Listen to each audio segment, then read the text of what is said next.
ایسا خدا جو اپنے بندوں کی ہر ادا کو اپنے پیش نظر رکھتا ہے، وہ کب ان کے پیار کی ادائیں بھلاتا ہے؟ قرآن کریم تمام ایسے ذکروں سے بھرا پڑا ہے جہاں کسی زمانے میں خدا کے کسی بندے نے کسی بہت ہی پیاری ادا کا اظہار فرمایا اور اللہ تعالیٰ نے اسے ہمیشہ کے لیے قرآن میں محفوظ کر لیا۔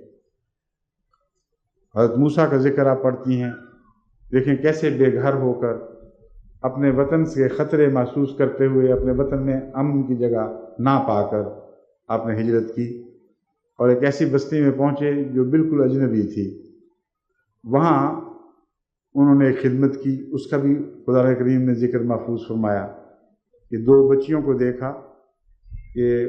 بہت بڑے ازدحام میں ان کو موقع نہیں مل رہا تھا کہ وہ اپنی بکریوں کو پانی پلا سکیں، تو حضرت موسیٰ علیہ السلام آگے بڑھے۔ ابھی مقام نبوت پر فائز نہیں ہوئے تھے، اس سے پہلے کی بات ہے، اور مردوں میں سے چونکہ بہت مضبوط اور قداور تھے، مردوں کو ہٹاتے ہوئے ان بچیوں کو فارغ فرمایا اور کہا گھر جاؤ، لیکن کوئی مطالبہ نہیں کیا، کسی قسم کی حرص ان سے وابستہ نہیں کی، بلکہ بیٹھ گئے اور زمین پر بیٹھ کے ایک دعا کی، رب انی لما انزلت الی من خیر فقیر، اے میرے رب میں تو تیرے سوا کسی سے نہیں مانگتا، میں یہاں خاک پر بیٹھا ہوں، ایک فقیر بن کر بیٹھا ہوں، ایک گداگر ہوں، تجھ سے یہ بھی نہیں کہتا کہ مجھے فلاں چیز دے، رب انی لما انزلت الی من خیر فقیر، اے میرے رب جو تو اچھا سمجھتا ہے میری جھولی میں ڈال۔ کتنی پیاری ادا تھی، کتنی پیاری دعا تھی، اور خدا تعالیٰ نے ہمیشہ کے لیے اس ایک دعا کو محفوظ کیا جس کا کوئی راوی نہیں تھا، کوئی راوی نہیں۔ اس ایک دور کے مقام پر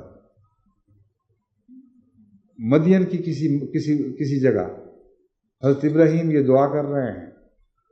اور نہ کسی نے یاد رکھا، نہ کسی نے روایت بیان کی، اور بظاہر وہ دعا فضا میں غائب ہو گئی اور اڑ گئی،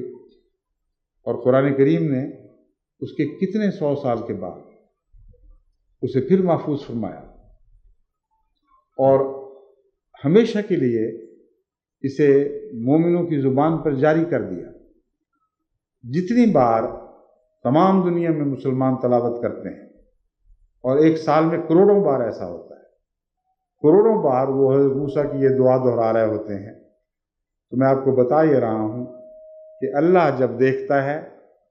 تو اس کی آنکھیں جس چیز کو پسند فرماتی ہیں، یعنی خدا کی آنکھیں ان معنوں میں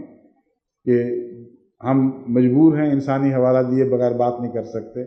ورنہ اللہ کی ظاہری آنکھیں تو کوئی نہیں، اللہ کے ہاتھ بھی نہیں۔ قرآن کریم فرماتا ہے کہ اللہ کے ہاتھ ہیں،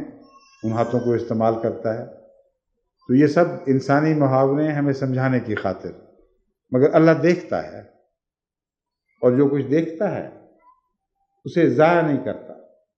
جس بات کو پسند فرماتا ہے اسے جاری فرماتا ہے، اور پھر اس کی ایسی جزا عطا کرتا ہے کہ انسان تصور میں بھی نہیں لا سکتا۔ حضرت موسیٰ نے بہت اچھا کیا جو یہ نہیں فرمایا کہ مجھے پناہ چاہیے، کیونکہ اس دعا میں جو کچھ آپ کو بعد میں عطا ہو وہ سارا ہی شامل ہو گیا۔ انہی 2 بیٹیوں میں سے ایک کے ساتھ آپ کی شادی ہوئی، اسی گھر میں آپ کو پناہ ملی، اور اسی دعا کے نتیجے میں اللہ تعالیٰ نے آپ کو نبوت عطا فرمائی، آپ کے سارے کام بنا دیے، آپ کو عزت اور غلبے اور طاقت کے ساتھ واپس اپنے وطن میں بھیجا، اور خدا کی قوت اور خدا کے نشان آپ کی حفاظت پر آپ کے دائیں اور بائیں اور آپ کے پیچھے اور آگے کھڑے رہتے تھے، اور فرعون جیسے جابر بادشاہ کو بھی طاقت نہیں تھی کہ موسیٰ کی باتوں کے جواب میں آپ کے ساتھ کوئی سختی کا سلوک کر سکتا۔